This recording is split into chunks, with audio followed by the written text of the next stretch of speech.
का कॉम्बिनेशन या सिलेक्शन। जैसे हम कहें कि हमारे पास टोटल n ऑब्जेक्ट हैं, एट ए टाइम उसमें से r ऑब्जेक्ट सेलेक्ट करने हैं, ठीक है ना, अरेंज नहीं करना है, केवल सेलेक्ट करना है उन्हें। तो इसके लिए थोड़ा जो वेज बनेंगे वो होते हैं NCR। और NCR क्या होता है? ये होता है n factorial upon n minus r का फैक्टोरियल, r का फैक्टोरियल टाइप्स होता है। जैसे कहें आपसे कि एक क्लास है जिसमें 10 बॉयज और 8 गर्ल्स हैं, ऐसे मान लीजिए, ठीक है ना। अब क्या करना है कि इनमें से एक टीम चूज करनी है, ठीक है ना। और वो टीम्स टाइप की है कि उसमें हमें 3 बॉयज लेने हैं और 2 गर्ल्स लेनी है। कितने वेज में आप ये टीम चूज कर सकते हैं, टीम सेलेक्ट होनी है। अब ये 3 लोग जो लिए, कौन से 3 लोग आपने लिए वो मैटर करेगी, लेकिन किस ऑर्डर में लिए उससे कोई मीनिंग नहीं है यहाँ पर, ठीक है ना। तो बताइए कितने वेज पॉसिबल होंगे? Sir 10C3 + 8C2। देखिए 10 में से 3 लोग सेलेक्ट होने हैं, तो ये हो जाएगा 10C3 और इसके बाद 8 में से 2, ये हो जाएगा 8C2, क्योंकि दोनों ही टाइप के सिलेक्शन किए जाने हैं, इसलिए 8 हो जाएगा। हो गया सॉल्व। ऐसे करना होता है, ठीक है ना। और भी ध्यान से एक देखिए इस टाइप से था कि एक क्रिकेट टीम चूज होनी है, ठीक है ना। हमारे पास जो अवेलेबल प्लेयर्स हैं वो ये हैं कि 10 बैट्समैन हैं, ठीक है, 6 बॉलर हैं,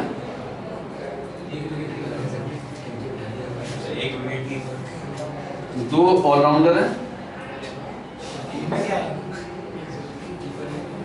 और 2 हमारे विकेट कीपर हैं।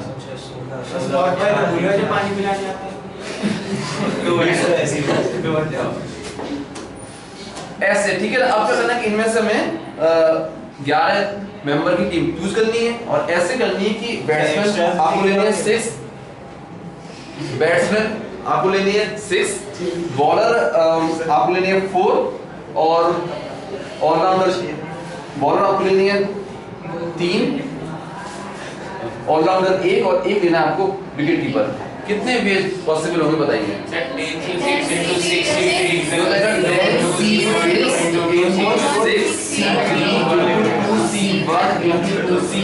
कितने वेज में आप टीम चूज कर सकते हैं? देखिए ये क्वेश्चन था, इसमें कह रहा था कि 52 कार्ड्स हैं, उसमें से 4 कार्ड निकाले गए, ठीक है ना। फिर अलग अलग केसेस के लिए नंबर ऑफ केसेस सॉल्व करने। देखो एक और कह रहा है कि देयर इज नो रेस्ट्रिक्शन, नहीं 52 कार्ड है, 4 कार्ड ड्रॉ करने हैं, कितने वेज पॉसिबल होंगे? सीधे 52C4 ये हो जाएगा 52C4, इतने वेज पॉसिबल होंगे, ठीक है ना। इसमें देखिएगा 4 कार्ड्स ऑफ सेम सूट, चारों कार्ड सेम सूट क्यों, या तो चारों कार्ड डायमंड की हो, या चारों कार्ड हार्ट की हो, या चारों स्पेड की हो, या चारों क्लब की, या लग रहा है बीच में से एडिशन होगा, ठीक है ना। क्या होना चाहिए? डायमंड के होते हैं 13C4 या 13C4 + 13C4 + 13C4, ये हो जाएगा सेकंड पार्ट का आंसर, ठीक है ना। इसमें देखिएगा 4 cards belongs to 4 different suits, चारों कार्ड डिफरेंट सूट से आए, हर सूट में से एक कार्ड आए, ठीक है ना। ऐसे चाहते हैं तो एक कार्ड, जैसे एक कार्ड डायमंड में से आ गया तो इट मींस 13C1। अब एक इसमें से आया, एक उसमें से आना चाहिए, सभी में से एक आना है, इसमें या नहीं लगा हुआ कि या इसमें से या उसमें से, सभी में से एक आना है, तो मल्टीप्लाई करेंगे, ठीक है ना। 13C1 4 टाइम मल्टीप्लाई हो जाएगा, इसमें ऐसा हो जाएगा। ये हो गया थर्ड पार्ट हो गया। फोर्थ पार्ट में देखिएगा, इसमें लगा था कि 4 कार्ड्स आर फेस कार्ड, चारों जो आए वो फेस कार्ड हो। 52 में टोटल 12 कार्ड्स होते हैं जो कि फेस कार्ड होते हैं, चारों में उसी में से चाहिए चारों, इट मींस 12C4, ये हो जाएगा। ये फोर्थ पार्ट के लिए हो जाएगा, ठीक है ना। फिफ्थ वाला केस देखिएगा, इसमें होता है कि 2 are red cards and 2 are black card, 2 तो रेड आए और 2 ब्लैक आए, ठीक है ना। देखिए 26 रेड होते हैं, 26 ब्लैक होते हैं, तो 26 में से 2 तो आ जाए, मान लो ये रेड वाला केस हो गया, और ब्लैक में से आ जाए 2, इसमें आ गया, इसमें से भी चाहिए, इसमें से भी चाहिए, इसलिए आप मल्टीप्लाई करेंगे इससे, ये हो जाए 56। देखिएगा कलर, या तो चारों रेड हो या चारों ब्लैक हो, या लग रहा है इसमें बीच में 26C4 या तो चारों रेड हो या तो मींस प्लस या चारों ब्लैक हो या चारों रेड हो, ये हो जाएगा 6। देखिएगा ऐसे देखिए कि एक सर्कल है ना, ये थ्योरी में फोर्थ क्वेश्चन है, ये एक सर्कल है, इस सर्कल पर 21 पॉइंट्स हैं ऐसे मान लीजिए, ठीक है ना, ऐसे दिया हुआ है 21 पॉइंट्स हैं। इन पॉइंट्स को यूज करके कितनी कॉर्ड बना सकते हैं हम इसके लिए? एक सर्कल पर 21 पॉइंट्स हैं, ठीक है ना, इनको यूज करके कितनी कॉर्ड आप ड्रॉ कर सकते हैं? आप देखेंगे कि एक कॉर्ड ड्रॉ करने के लिए 2 पॉइंट रिक्वायर्ड है, ठीक है ना, ऑर्डर मैटर नहीं करता उनमें कि आपने इसको लिया या इसको लिया, बातें की है, ठीक है ना। तो क्या करना है कि एक कॉर्ड ड्रॉ करने के लिए आपको 21 में से 2 पॉइंट चूज करने हैं, सेलेक्ट करने हैं, एक कॉर्ड ड्रॉ हो जाएगी तो 21 में से 2 पॉइंट चूज करने के टोटल इतने भी पॉसिबल है, इतनी ही कॉर्ड बनेंगी। ऐसा नहीं, ठीक है ना। एक और क्वेश्चन देखिए, एक देखिएगा टोटल 10 पॉइंट्स हैं, ठीक है, उसमें से 4 पॉइंट कोलिनियर हैं, एक ही लाइन में है, टोटल 10 पॉइंट्स हैं, 4 पॉइंट कोलिनियर है, बाकी के 6 पॉइंट नॉन कोलिनियर है, ऐसा कुछ दिया हुआ, ठीक है ना। 10 पॉइंट्स, इनमें से 4 कोलिनियर। अब क्या करना है कि एल्टाइड में से 2 पॉइंट यूज करके लाइन ड्रॉ करनी है, कितनी डिफरेंट स्ट्रेट लाइन पॉसिबल है ये आपको बताना है। 10C2 -4C2 + 9, ये ठीक आंसर। देखिएगा 4 पॉइंट एक ही लाइन में है, वैसे अगर क्या होता कि सारे के सारे पॉइंट नॉन कोलिनियर होते तो टोटल 10C2 लाइन पॉसिबल होती है, सारे पॉइंट नॉन कोलिनियर होते, कोई से भी 3 पॉइंट एक लाइन में नहीं होते हैं तो टोटल 10C2 लाइन पॉसिबल होती हैं। 10 में से कोई से 2 पॉइंट आप चूज करते एक लाइन ड्रॉ हो जाती है, ठीक है ना। लेकिन अब क्या हो रहा है कि ये चारों पॉइंट क्योंकि एक ही लाइन में है, इनमें से कोई से भी 2 पॉइंट आप चूज करिए, लाइन वो हर बार सेम ड्रॉ होगी। आपने पॉइंट इसको लिया या आपने इसको लिया या इसको लिया, लाइन हर बार सेम ड्रॉ होगी, लाइन डिफरेंट नहीं आएंगी। तो इनकी आपस में जितनी बननी थी वो नहीं बन पा रही हैं, ठीक है ना।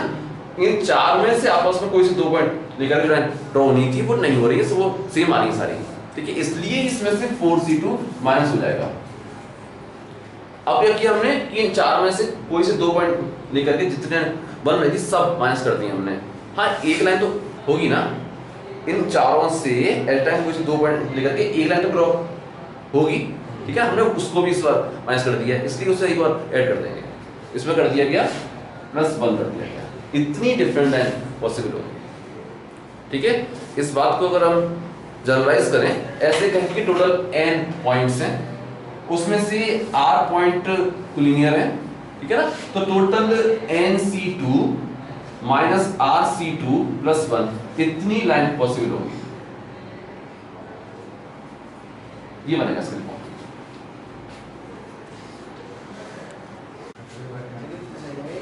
अब देखिएगा कि टोटल 10 पॉइंट्स हैं, उनमें से 4 पॉइंट कोलिनियर हैं, ठीक है ना, बाकी के 6 पॉइंट और है जो कि नॉन कोलिनियर है, ठीक है ना। आपको क्या करना है कि इनसे ट्रायंगल फॉर्म करने हैं, ठीक है ना। तो एक ट्रायंगल फॉर्म करने के लिए 3 पॉइंट रिक्वायर्ड होंगे, ठीक है। अगर ये सारे पॉइंट नॉन कोलिनियर होते तो टोटल 10C3 इतने ट्रायंगल बनते हैं, ठीक है, क्योंकि ये 4 पॉइंट एक ही लाइन में है तो इनमें आपस में से आप कोई से भी 3 पॉइंट चूज कर लीजिए, कोई ट्रायंगल फॉर्म नहीं होगा। ये 4 पॉइंट क्योंकि एक ही लाइन में है, इनमें से कोई से भी 3 पॉइंट आप एट अ टाइम चूज करिए, उनसे कोई ट्रायंगल नहीं बनेगा, तो इनके आपस में जितने ट्रायंगल फॉर्म होने थे वो नहीं होंगे, तो इसमें से आप माइनस कर देंगे 4c3। कोई ट्रायंगल फॉर्म ही नहीं हुआ तो कुछ ऐड नहीं होगा इसमें, ऐसे रहेगा। ठीक है ना, इसको जनरलाइज करें, ऐसे कहेंगे कि टोटल n पॉइंट्स थे, उसमें से r पॉइंट क्लियर थे, तो टोटल nc3 माइनस rc3 इतने ट्रायंगल बनेंगे। ये हो जाएगा नंबर ऑफ ट्रायंगल्स।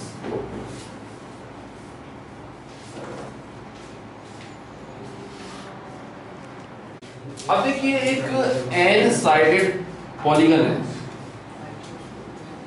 है ना, ये एक n साइडेड पॉलीगन है। आपको बताने इसमें number of diagonals, n sides होंगी इसमें, बनना हो कैसे करके बताइएगा। nc2 माइनस n क्या होगा इसमें कि देखिए n साइड्स है तो n इसमें वर्टेक्स होंगे या n पॉइंट्स होंगे इसमें, ठीक है ना, साइड्स n है तो वर्टेक्स भी कितने होंगे n। एक लाइन ड्रॉ करने के लिए 2 पॉइंट रिक्वायर्ड होते हैं, ठीक है, तो इसमें टोटल आप nc2 लाइन ड्रॉ कर सकते हैं, उसमें से n तो साइड्स होंगी, बाकी के सारे डायगोनल्स होंगे। ये n साइडेड पॉलीगन है, ठीक है ना, तो इसमें n वर्टेक्स होंगे। एक लाइन ड्रॉ करने के लिए 2 वर्टेक्स रिक्वायर्ड होते हैं, 2 पॉइंट रिक्वायर्ड होते हैं, तो total nc2 different line possible होंगी इसमें। उसमें से n तो साइड्स हैं, बाकी के सारे क्या बनेंगे, डायगोनल्स हो जाएंगे, ठीक है, तो इसमें से आप माइनस कर दीजिए n, ये हो जाएगा नंबर ऑफ डायगोनल्स।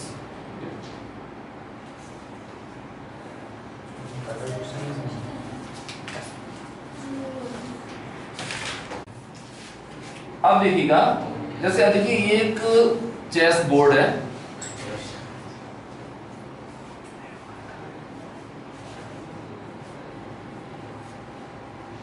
ठीक है ना, आपको पता होगा कि इसमें स्क्वायर्स होते हैं ना, ऐसे करके रेड ब्लैक एंड व्हाइट में रहते हैं नॉर्मली, है ना, ऐसे सच रहता है, ऐसे कुछ होता है। इसमें टोटल ऐसे 8 रोज होती हैं और 8 कॉलम होते हैं, है ना, टोटल 64 छोटे छोटे स्क्वायर होते हैं इसके अंदर, ठीक है ना। आपको बताना है इसमें नंबर ऑफ रेक्टेंगल्स,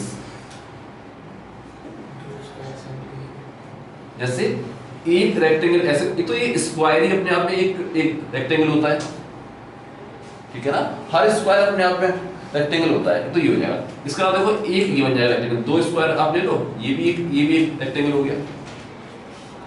आप ये वाले 2 स्क्वायर आप ले लो, इससे बन जाएगा रेक्टेंगल बन जाएगा। आप ये चारों स्क्वायर ले लो, इससे बन जाएगा रेक्टेंगल। ये 3 स्क्वायर ले लो, इससे बन जाएगा रेक्टेंगल बन जाएगा। सारे ले लो, उससे बन जाएगा रेक्टेंगल बन जाएगा, ठीक है ना। बीच में से कोई से 2 ले लो, इससे बन जाएगा रेक्टेंगल। ऐसे करके टोटल कितने रेक्टेंगल्स इसमें आएंगे ये आपको बताना है। सॉल्व करिएगा इसे। चेस बोर्ड है, इसमें 8 रो होती हैं, 8 कॉलम होते हैं, ठीक है ना। तो इस तरह से टोटल 64 छोटे छोटे स्क्वायर फॉर्म होते हैं इसमें। हमें बताना है नंबर ऑफ रेक्टेंगल्स।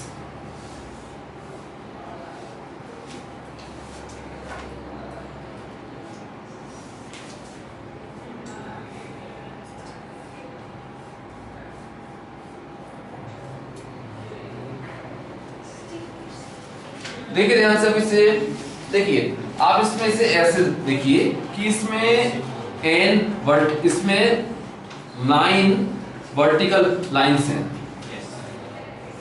देखिए 8 जब कॉलम होंगे तो 9 लाइंस बनेंगी, एक लाइन ज्यादा होती है, ठीक है ना। ऐसे ही आप देखेंगे इसमें n हॉरिजॉन्टल लाइंस हैं, सॉरी 9 हॉरिजॉन्टल लाइंस हो जाएंगे इसके अंदर। एक रेक्टेंगल फॉर्म करने के लिए आपको 2 हॉरिजॉन्टल और 2 वर्टिकल लाइन यूज करनी होगी। 9 में से कोई से भी 2 हॉरिजॉन्टल लाइन आप यूज कर लीजिए, जैसे आपने इसको लिया और इसको ले लिया। ऐसे ही 9 वर्टिकल लाइन में से कोई सी भी 2 लाइन आप चूज कर लीजिए। एक रेक्टेंगल फॉर्म हो जाएगा। आ रही है समझ में? दो लाइन इसमें से चूज करनी पड़ती है और दो लाइन यहाँ से चूज करनी पड़ती है, रेक्टेंगल फॉर्म हो जाता है। ठीक है ना? तो 9 हॉरिजॉन्टल लाइन में से दो लाइन चूज करने की टोटल 9C2 पेज बनेंगे।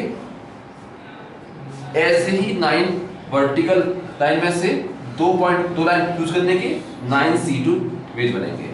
एक रेक्टेंगल के लिए दोनों काम करने पड़ेंगे आपको, ये भी करना पड़ेगा, ये भी करना पड़ेगा, इसलिए ये मल्टीप्लाई हो जाएगा। कितने बनेंगे रेक्टेंगल्स? ये होगा नंबर ऑफ रेक्टेंगल्स। कौन बन सकते हैं सर? फर्स्ट क्वेश्चन में कह रहा था कि हमारे पास टोटल 15 क्रिकेट प्लेयर्स हैं, इसमें से 11 की टीम सेलेक्ट होनी है। तो सीधे इसमें 15C11 इतने भी पॉसिबल होंगे। ये देखिएगा सेकंड क्वेश्चन में कह रहा था कि टोटल 25 बॉयज हैं और 10 गर्ल्स हैं, इसमें से हमें एक टीम बनानी है, उसमें 5 बॉयज होंगे और 3 गर्ल्स लेनी है। ठीक है ना? इस तरह से आप देखेंगे कि 25 बॉयज में से 5 बॉयज सेलेक्ट करने के टोटल 25C5 पेज बनेंगे। ठीक है ना? ऐसे ही 10 गर्ल्स में से 3 गर्ल्स हमें सेलेक्ट करनी है, तो इसके लिए भी 10C3 पेज बनेंगे, क्योंकि दोनों ही जॉब परफॉर्म करनी है, इसलिए हम मल्टीप्लाई करेंगे। कितने पेज बनेंगे? देखिएगा फोर्थ क्वेश्चन में कह रहा था कि टोटल हमारे पास 16 प्लेयर्स हैं, इसमें से हमें 11 की टीम सेलेक्ट करनी है। ठीक है ना? उसमें भी कुछ रेस्ट्रिक्शन है।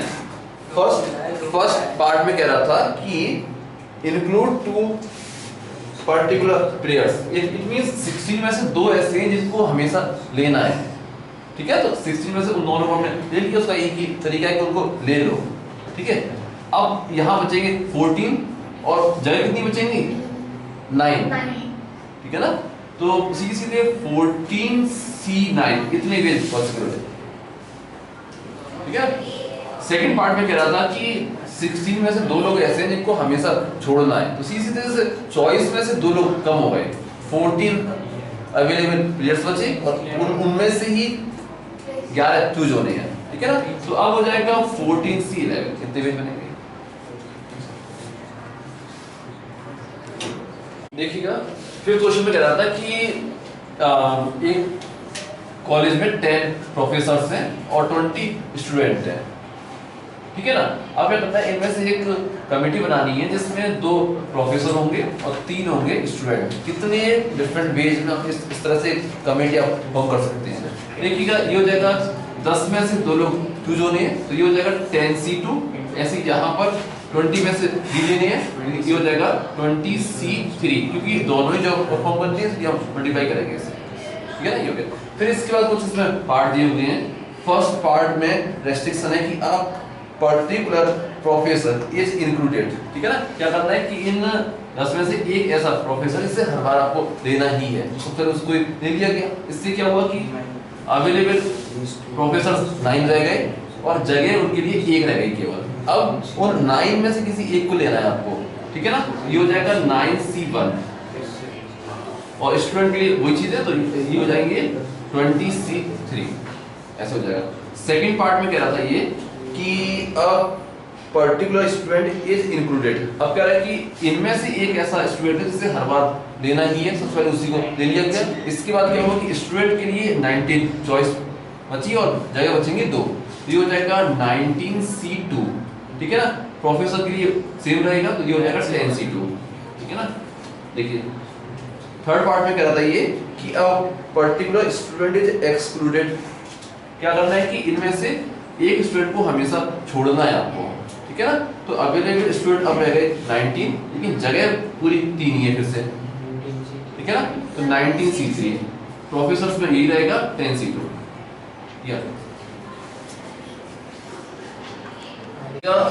सेवेंथ क्वेश्चन देखिए, इसमें क्या है कि एक क्लास में 12 बॉयज हैं और 10 गर्ल्स हैं। ठीक है ना?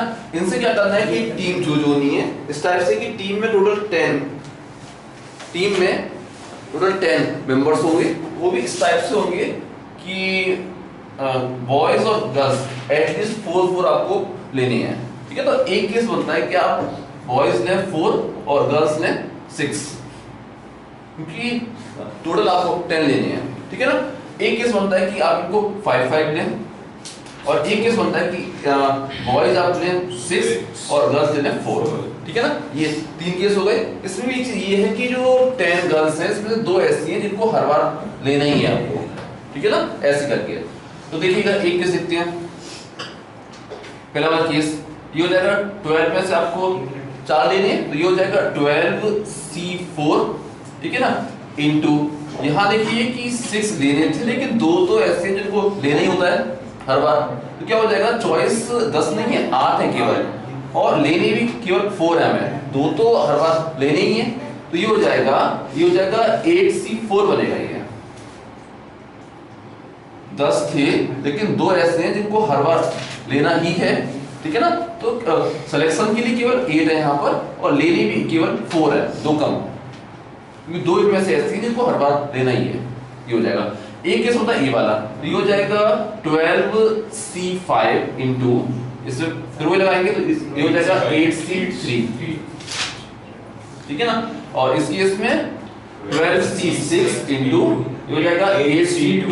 ये सारे केस आप ऐड करने हैं, आपको ऐड कर लेंगे, आंसर आ जाएगा। देखिएगा, देखिए 18 क्वेश्चन कह रहा था कि टोटल 87 फैमिलीज हैं, उनमें से 52 ऐसी हैं जिनके यहाँ एटमोस्ट 2 चिल्ड्रन है ना, ज्यादा से ज्यादा 2। बाकी जो है फैमिली 87 में से हैं कुछ फैमिलीज। ठीक है ना, बाकी कितनी बचेगी, 35। ऐसा हुआ कि 35 फैमिलीज तो ऐसी हैं जहां पर 2 से ज्यादा बच्चे हैं, और 52 ऐसी हैं जहां पर 2 या 2 से कम बच्चे हैं, ऐसे करके। ठीक है, अब क्या करना है कि इनमें से हमें 20 फैमिली चूज करनी है, उसमें भी ऐसे करके कि एटलीस्ट 18 फैमिली इसमें से होनी चाहिए, है ना, जिनकी यहाँ एटमोस्ट 2 चिल्ड्रन है। तो क्या होगा, इसमें 3 केस बनेंगे, या तो इसमें से आप 18 ले लो, 19 यहाँ से लो 2 लो, या यहाँ से 19 लो, यहाँ से 1 लो, या सारे 20 इसमें से ले लो। ठीक है, सेलेक्ट कर लो फैमिलीज। तो देखिएगा पहला वाला केस ये हो जाएगा 35C2 इंटू 52C18, या एक केस बनता है 35C1 इंटू 52C19, और एक केस बनेगा यहाँ से तो 0 हो गया, केवल एक बनेगा कि हो जाएगा 52C20। ये 3 केस आप ऐड कर लो, आंसर आ जाएगा। समझ में? देखिएगा 19th क्वेश्चन में कह रहा था कि एक पैरेललोग्राम है, सब दिया हुआ है, ऐसे कह रहे हैं कि इससे n इस तरह की लाइन जो इन दोनों के पैरेलल हो उनसे से डिवाइड किया जा रहा है। ये जो लाइंस हैं ये हैं n, ऐसे ही से n ऐसी लाइन है जो इनके पैरेलल हो। ठीक है ना, इससे आप डिवाइड कर रहे हैं ऐसे करके, ये लाइंस हैं n ऐसे। ठीक है ना, n लाइन तो आपने इंसर्ट करी, 2 लाइनें पहले से थी, तो टोटल इस टाइप की हमारे पास n+2 लाइंस हो गई।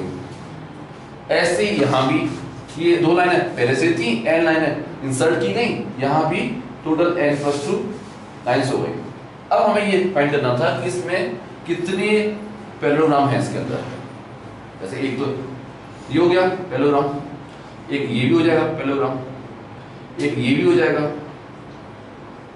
एक ये हो जाएगा, एक ये भी हो सकता है, एक ये पूरा भी हो सकता है। ऐसे करके कितने डिफरेंट पैरेललोग्राम है इसके अंदर ये आपको बताना है। एक पैरेललोग्राम ड्रॉ करने के लिए 2 तो ऐसी लाइन चाहिए और 2 लाइन चाहिए ऐसी वाली। ठीक है ना, और हमारे पास ऐसी वाली टोटल n+2 लाइंस हैं, तो इनमें से 2 लाइनें आपको सेलेक्ट करनी है, n+2 C2। ऐसी 2 लाइनें ऐसी वाली यूज करनी है, ये भी कितनी है n+2, ये हो जाएगा n+2 C2, क्योंकि एक पैरेललोग्राम के लिए ये दोनों ही काम पूरे करने पड़ेंगे, इसलिए इनटू हो जाएगा। इतने पैरेललोग्राम पॉसिबल है इसमें। देखिएगा 22nd क्वेश्चन में कह रहा था कि 52 कार्ड्स हैं, 52 कार्ड्स है, उनमें से हमें 5 कार्ड चूज करने हैं, ठीक है ना। और ऐसे करना है उसमें कि एटलीस्ट 1 किंग उसमें आना चाहिए। एक तरीका तो ये कि इसमें 5 कार्ड चूज करने हैं। इसमें देखिए कितने केस बन सकते हैं। ऐसा होता है किंग और अदर कार्ड, 1 किंग 4 कार्ड अलग से, 2 किंग 3 अलग, 3 किंग 2 अलग, 4 किंग 1 अलग से। चारों केसेस को सॉल्व करके आंसर आ जाएगा। होता क्या है, देखिए आपकी 52 जो कार्ड्स होते हैं इसमें 4 तो किंग होते हैं, बाकी किंग 48 किंग नहीं होते हैं। सारी बात समझ में? तो देखिए 40 बन जाएंगे, ये हो जाएगा 4C1 इंटू 48C4। अब ये हो जाएगा 4C2 into 48C3, 4C3 into 48C2, 4C4 into 48C1। ये चारों केसेस को सॉल्व करके ऐड कर लेना, आंसर आ जाएगा इसका, ठीक है ना। एक तरीका ये हो गया। एक और तरीका बन सकता है इसका, ठीक है ना। एक तरीका ये बन सकता है कि विदाउट एनी रेस्ट्रिक्शन पहले आप सॉल्व कर लो कि 52 में से अगर 5 कार्ड निकाले जाए तो कितने बेस पॉसिबल होंगे। तो ये हो जाएगा 52C5। इसमें से वो केस आप मैच कर दो जिसमें एक भी किंग कार्ड नहीं है। हमारी क्या रिक्वायरमेंट है कि एटलीस्ट एक किंग आना चाहिए, ठीक है ना। तो ऐसे कर सकते हैं सॉल्व। एक और तरीका करने का ऐसा वो ये है कि आप क्या करो कि पहले टोटल केसेस सॉल्व कर लो और उसमें से एक भी किंग ना आए वो वाले केस आप माइनस कर दो। तो जो केस बच जाएगा वो वही तो होंगे जिनमें एटलीस्ट एक किंग है और एक भी किंग ना आए। 48 ऐसे होते हैं कार्ड जो किंग नहीं होते, यानी कि सारे कार्ड इसमें से ही चूज किए जाएं। It means 48C5। इससे आप इसमें से माइनस कर दो, या तो ऐसे कर लो, इनको ऐड कर लो, या इससे कर लो, एक ही बात है, सेम आंसर आ जाएगा। देखिएगा 23rd क्वेश्चन में कह रहा है कि टोटल हमारे पास 8 पर्सन्स हैं, इनमें से हमें 6 पर्सन चूज करने हैं, लेकिन एक रेस्ट्रिक्शन है। ऐसे करके ये जो 8 है ना, उनमें 2 लोग हैं, इनके नाम है A और B, ठीक है। ये इस टाइप से इसमें रेस्ट्रिक्शन है कि अगर आप A को चूज करोगे तो B को भी चूज करना ही पड़ेगा। अगर हम क्या करते हैं कि ये 8 लोग हैं ना, उनमें से 2 लोग हैं A और B, अगर आप A को चूज करते हो तो B को लेना ही पड़ेगा। ऐसी कोई इसमें रेस्ट्रिक्शन है। आ रही समझ में? देखिएगा तो 2 केस बन जाएंगे। एक केस बनेगा A को लिया, एक केस A को नहीं लिया, ठीक है ना। तो एक केस देखिएगा, हम कह रहे हैं इसमें कि हमने A को लिया है। अगर हमने A को लिया है तो B को अपने आप लेना ही पड़ेगा। तो A और B 2 लोग तो अपने आप चूज ही हो गए, ठीक है ना। अब हमारे पास चॉइस में केवल 6 लोग बचे हुए हैं और जगह बचेंगी 4। 64। एक केस मैंने लिया कि A को हमने लिया है, A को अगर लिया तो B उसके साथ लेना ही पड़ेगा। तो अब क्या होगा कि अब लोग जो थे वो अब 6 बचेंगे और हमें लेने होंगे 4 केवल। तो ये हो जाएगा 6C4 हो जाएगा। आने बात समझ में? अब देखिए एक केस देखिए, एक केस क्या बनेगा कि हमने A को नहीं लिया, इसके लिए बताइएगा। एक केस अब ये है कि A को नहीं लिया, तो अब हमारे पास कितने लोग हैं? नहीं 8 में तो A है, A तो चॉइस में से हट गया, A को नहीं लिया, एक केस हो गया। अब चॉइस में केवल 7 लोग बचेंगे। B तो हट जाएगा, B नहीं हटेगा भाई जब देखिए A आ रहा है तो B को आना है। रेस्ट्रिक्शन केवल एक साइड से है कि अगर A को आप लोगे तो B को लेना पड़ेगा, ठीक है ना। अगर आप A को छोड़ते हो तब भी B को आप ले सकते हो, उसके लिए कोई रेस्ट्रिक्शन नहीं है, ठीक है ना। तो ये क्या हो जाएगा कि अब हमारे पास चॉइस के लिए 7 लोग होंगे और हमें उसमें से 6 लोग लेने होंगे। तो ये हो जाएगा 7C6। ये दोनों केस ऐड की जाएंगे, आंसर आ जाएगा। क्वेश्चन में कह रहा था कि एक क्वेश्चन पेपर है जिसमें टोटल 12 क्वेश्चंस हैं और ये पेपर 2 पार्ट में डिवाइडेड है। एक है पार्ट फर्स्ट, एक है पार्ट सेकंड। फर्स्ट पार्ट में 5 क्वेश्चंस हैं सेकंड में 7 क्वेश्चंस हैं, ठीक है ना। अब क्या करना है कि स्टूडेंट को टोटल 8 क्वेश्चंस अटेम्प्ट करने हैं, ठीक है ना। उसमें भी इस टाइप से कि दोनों पार्ट में से एटलीस्ट 3 क्वेश्चन चूज करने हैं उससे। तो एक केस होता है कि इसमें से 3 ले ले तो इसमें से उसे 5 लेने पड़ेंगे। एक केस होता है कि इसमें से ले ले 4 तो इसमें से भी 4 लेने पड़ेंगे। एक केस होता है इसमें से 5 ले ले तो इसमें से 3 लेने पड़ेंगे। ये 3 केस पॉसिबल है, ठीक है।